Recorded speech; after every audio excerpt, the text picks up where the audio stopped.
Bonjour à toutes et à tous. Alors on vient du lycée Voltaire. Dan, Pauline, David et moi Tristan, encadrés du doctorant Julien Flamand.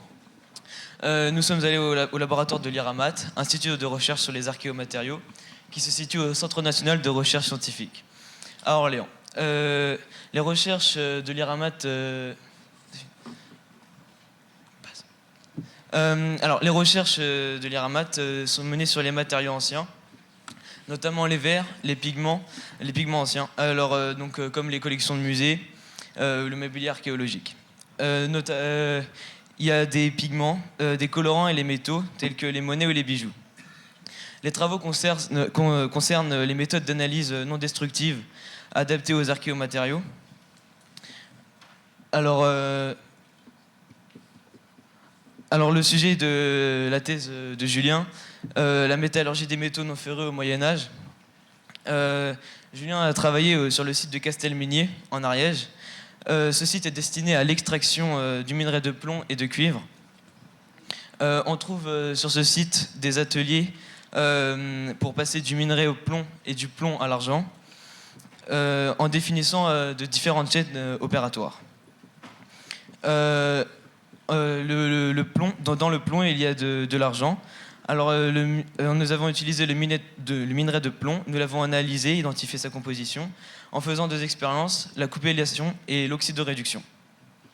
Nous avons travaillé sur les minerais qui se trouvaient sur ce site. On a appris à différencier les roches grâce à différents critères. Tout d'abord grâce à leur couleur et leur brillance. Comme le plomb, il est plutôt noir, gris anthracite, voire même brillant. Et le quartz, lui, il est blanc, voire même transparent. Nous avons aussi appris à différencier des minerais grâce à leur dureté, en utilisant l'échelle de Mohs.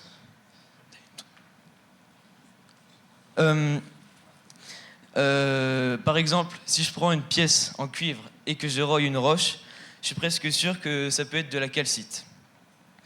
Les minéraux ont une ou plusieurs directions de clivage.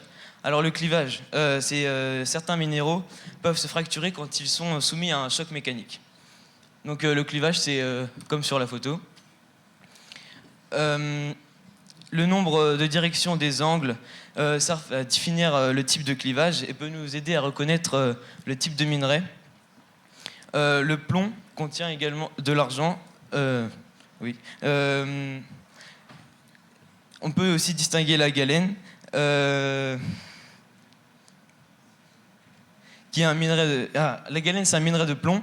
C'est le sulfure de plomb, PBS. Il contient de l'argent. Il est facilement repérable grâce à sa couleur. Donc, grâce à ça, on peut identifier que c'est de la galène. La roche que l'on observe autour, ça s'appelle de la gangue. Pour faciliter la distinction des minéraux, on peut aussi utiliser la loupe binoculaire. Les méthodes présentées à l'instant ne sont pas fiables à 100%. Donc, nous, on a eu à disposition des méthodes plus précises et efficaces, comme la micro-analyse à l'aide du microscope électronique à balayage. Donc, ces techniques, en plus de voir plus précisément l'échantillon, permettent d'identifier les éléments présents dans celui-ci. Il est donc possible de déterminer précisément la composition élémentaire des minerais. Le microscope électronique à balayage fonctionne par attraction des électrons dans un espace où la pression est proche de 0 Pascal. Donc en haut du canon, on a un filament qui s'échauffe et qui libère des électrons. Le faisceau électronique chargé négativement, lui, est ensuite accéléré grâce à un pôle plus situé près de l'échantillon, ce qui va avoir pour effet de bombarder l'échantillon. Donc là, on a deux possibilités qui s'offrent à nous. Donc celle des électrons secondaires. Dans ce cas-là, le bombardement va permettre d'éjecter des électrons qui sont présents dans les atomes de l'échantillon, qui vont ensuite être attirés vers un détecteur grâce à une différence de potentiel appliquée entre celui-ci et l'échantillon. Donc deuxième solution, celle des électrons rétrodiffusés. Donc les électrons qui proviennent du filament ne vont pas rencontrer d'électrons en traversant les atomes et vont être rétrodiffusés à une vitesse élevée vers un détecteur. Donc pour évacuer les électrons qui stagnent à la surface de l'échantillon, on introduit de la vapeur d'eau lorsqu'il est en mode environnemental. Donc l'analyse de ces électrons va nous permettre de la retranscription image où on va pouvoir identifier différentes phases. Donc c'est la composition, j'y reviendrai après. On peut aussi identifier les reliefs, les impuretés de l'échantillon justement. Grâce à un logiciel qui va analyser les électrons, on va pouvoir, comme je le disais précédemment, différencier les différentes entités chimiques présentes dans l'échantillon. Donc nous, on l'a utilisé, le microscope électronique à balayage, pour la microanalyse en mode environnemental. Seul le détecteur à électrons rétrodiffusés est donc utilisé. Nous avons placé un échantillon dans le microscope où nous avons fait le vide. Donc la pression était proche de 0 pascal. On peut donc voir que l'interaction électron-matière permet l'apparition d'une image sur l'écran d'ordinateur reliée au capteur d'électrons rétrodiffusés.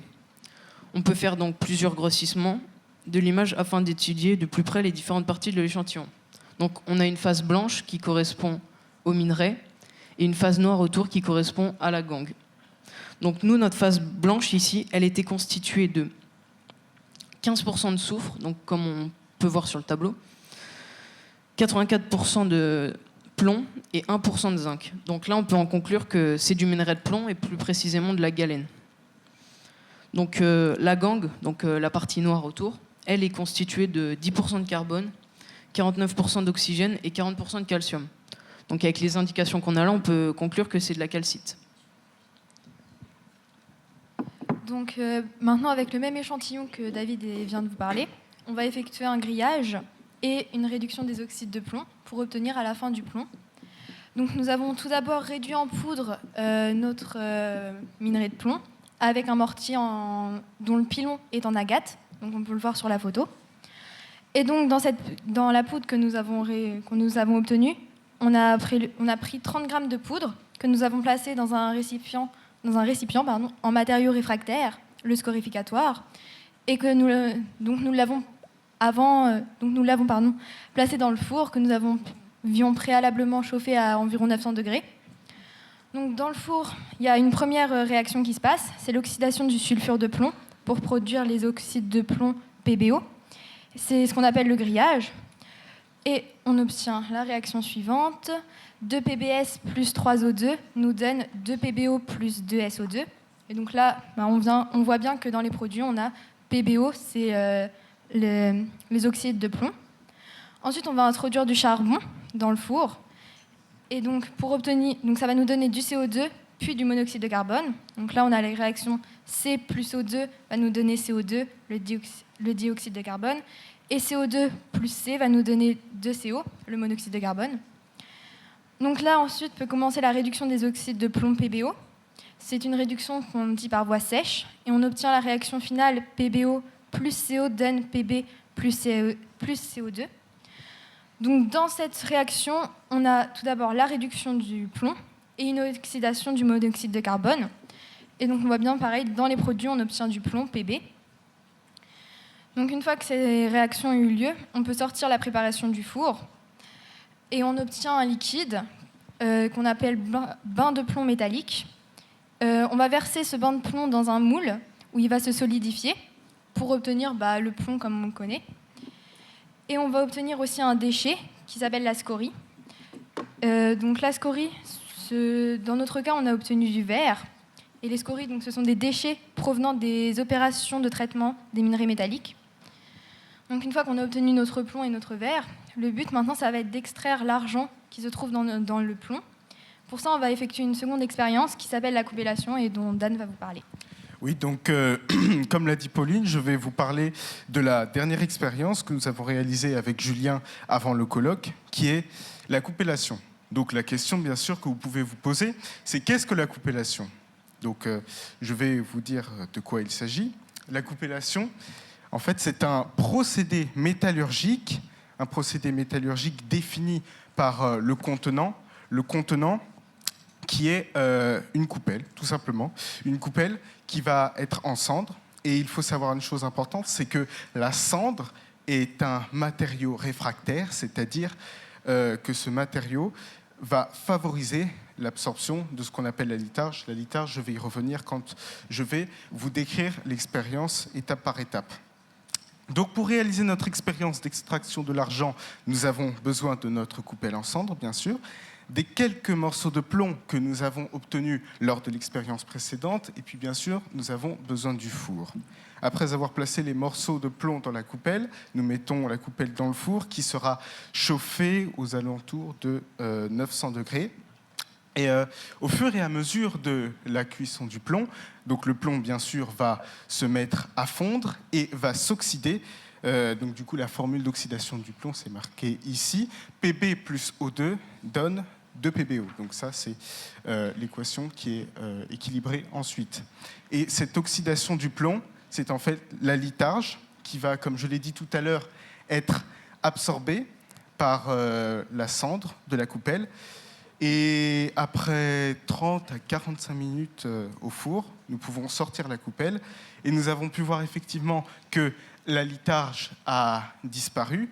Donc les parties rouges ici dans la coupelle, c'est là où il y avait l'alitage lors de la cuisson. Et nous pouvons voir au milieu un petit solide, c'est notre bille d'argent. Donc maintenant, pour conclure cette expérience, durant toutes nos séances à l'IRAMAT, nous avons suivi le parcours de l'argent jusqu'à ce qu'il devienne pur. C'est-à-dire qu'au départ, nous étions vraiment au stade de, disons, l'extraction du minerai de la mine, c'est-à-dire que nous avions le minerai de plomb avec de la gangue, qui est en fait de la calcite. Ensuite, avec ce que disait Pauline, nous avons extrait ce minerai de plomb. Et du minerai de plomb, il y avait 47,74 grammes de plomb. Il y avait dans ce plomb environ 1,34% d'argent. Eh bien, avec la coupellation, nous avons fait supprimer le plomb et nous avons mis en valeur uniquement que l'argent. Nous avons extrait les 1,34% d'argent. Donc, pour conclure, Pauline, David, Tristan et moi-même vous remercions de votre attention.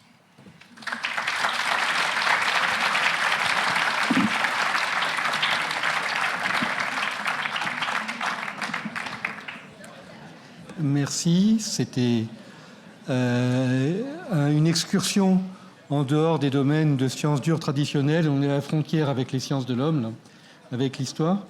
Est-ce que vous savez de quelle époque ça date, ces échantillons?